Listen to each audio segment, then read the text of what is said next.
Stephen Hopkins is my 11th great-grandfather. He was born in about 1579 to John Hopkins and Elizabeth Weber in Hampshire. His actual birth date is unknown, but the date he was baptized was April 30th, 1881. Not much is known about Stephen Hopkins' early life, but when Hopkins was 5 or 6 years old, he moved to Winchester, where his father died on September 4th, 1593. He soon moved to Hursley with his family in 1604, after his father's estate inventory was taken. Later in his life, he married his first wife, Mary. They had 3 kids together, a daughter named Elizabeth Hopkins, born in 1603, a second daughter, Constance Hopkins, born in 1605, her birth date is unknown, and one son named Giles Hopkins, born on January 30th, 1607. After almost 2 months into the voyage, a severe storm separated the ships on July 24th, 1609, and by evening, the storm began raging worse and lasted for 5 days. Just when the Sea Venture was about to sink from damage, land was called out, with that being the island of Bermuda. The ship was forced to run itself aground about a mile offshore to keep from sinking. The castaways soon found that Bermuda was a paradise with a plentiful water and food.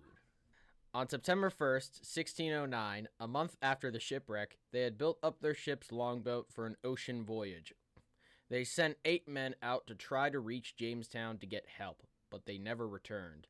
In late November 1609, they commenced construction of boats enough to take everyone off the island. By January 1610, even though Stephen Hopkins had remained with Governor Gates's group, he started voicing dissatisfaction with the governance of Thomas Gates and questioning his authority.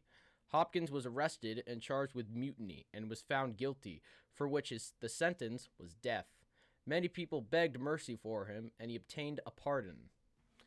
On May 10th, 1610, the 2 newly constructed boats departed Bermuda with all on board and arrived at Jamestown 11 days later. What they found there was that the colonists in Jamestown were starving to death due to their inability and, in some cases, unwillingness to produce food.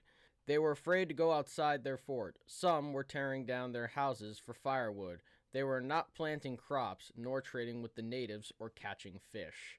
Much of this had to do with some settlers feeling it was beneath their dignity to work and the violent abuse they gave the native people, which caused much anger towards the English. At his arrival from Bermuda, Governor Gates estimated that there was only days' worth of food left and decided to voyage to Newfoundland and from there find a ship heading for England. Just as they were preparing to depart, an English ship came into the harbor with supplies and new settlers, along with a new governor, Lord de la Warr. The colonists were forced to return and reestablish their fort. A report of the wreck of the Sea Venture and later events reached England. Most scholars believe that William Shakespeare based his play The Tempest on the report. It was first performed in November 1611. The play depicts the experiences of a group of passengers being shipwrecked by a mighty storm. A subplot involves a comic character called Stefano, who tries to take over as leader on the island. It is possible that Stefano is based on Stephen Hopkins. While he was away, Stephen's wife Mary had survived by being a shopkeeper, as well as receiving some of Stephen's wages, but she unexpectedly died in May 1613, leaving her 3 young children all alone. By 1614, a letter arrived for a Hopkins in Jamestown, and it is presumed that this is how he learned of her death, as he did return to England soon afterward to care for his children. He then took up residence in London and then married his second wife, Elizabeth Fisher. Although he had been through all manner of hardships and trials in the New World, including shipwreck, being sentenced to death with a last-minute pardon, and traveling to the Jamestown colony where he labored for several years, when he learned of the planned Mayflower voyage to Northern Virginia to establish a colony, he signed on to go to America along with his family. Stephen Hopkins and his family, consisting of his wife Elizabeth and his children Elizabeth, Constance, and Giles, as well as 2 servants, Edward Doughty and Edward Leicester, departed Plymouth, England, on the Mayflower on 6/16 September 1620. The small 100-foot ship had 102 passengers and a crew of about 30 to 40 in extremely cramped conditions, By the second month out, the ship was being buffeted by strong westerly gales, causing the ship's timbers to be badly shaken, with caulking failing to keep out seawater, and with passengers, even in their berths, lying wet and ill. This, combined with a lack of proper rations and unsanitary conditions for several months, is attributed as what would be fatal for many, especially the majority of women and children. On the way there were two deaths, a crew member and a passenger, but the worst was yet to come after arriving at their destination, when in the space of several months almost half the passengers perished in the cold, harsh, unfamiliar New England winter. On November 9th, 1620, after about 3 months at sea, including a month of delays in England, they spotted land, which was the Cape Cod Hook, now called Provincetown Harbor. After several days of trying to sail south to their planned destination of the colony of Virginia, strong winter seas forced them to return to the harbor at Cape Cod Hook, where they anchored on 11/21 November. The Mayflower Compact was signed that day.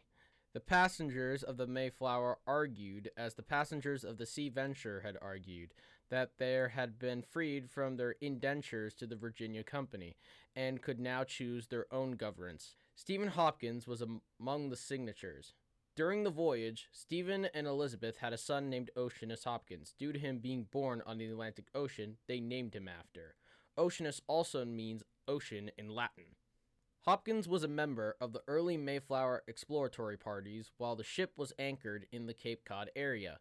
He was well versed in the hunting techniques and general lifestyle of the Native Americans from his years in Jamestown, which was later found to be quite useful to the Pilgrim leadership. The first formal meeting with the natives was held at Hopkins's house, and he was called upon to participate in early Pilgrim visits with the natives' leader, Massasoit. Over their years, Hopkins's assistance to Pilgrim leaders such as Miles Standish and Edward Winslow regarding his knowledge of the local languages was found to be quite useful. Hopkins kept this tavern from the early colony days until his death in 1644. In the early 1600s, he had also had an ale house in Hampshire with his wife Mary and his mother-in-law Joan, which they maintained after he left for America in 1609. Hopkins apparently had problems with the court over his tavern. Plymouth records indicate that Hopkins let men drink in his house upon the Lord's Day, for suffering servants and others to sit drinking in his house, also to play games, and such like, is therefore fined 40 shillings. In addition, the court had several charges against him for selling wine, beer, strong waters, and nutmegs at excessive rates.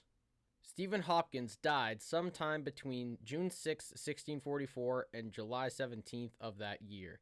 He made his will on June 6, 1644, and requested that he be buried next to his deceased wife, Elizabeth. The inventory was taken on July 17, 1644, and mentions his deceased wife, his sons Giles and Caleb, his daughters Constance, Deborah, Demarius, Ruth, and Elizabeth. It was probated August 20th, 1644. The burial place of Stephen Hopkins is unknown.